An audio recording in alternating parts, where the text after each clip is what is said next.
ভাই এদিকে আসুন। কি আমাকে ডাকছো? বলেন ভাই, এখানে কি ভিক্ষুক বা কেউ হাত নাই এরকম কেউ আছে? কি বলেন শুনলাম না।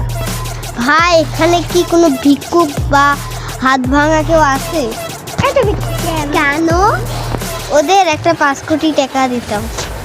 হ্যাঁ দেখো কি হইল ভাই, কিছুই তো বুঝলাম। এই বন্ধু তোর হাতটা সরে দে তো আমাদের থেকে।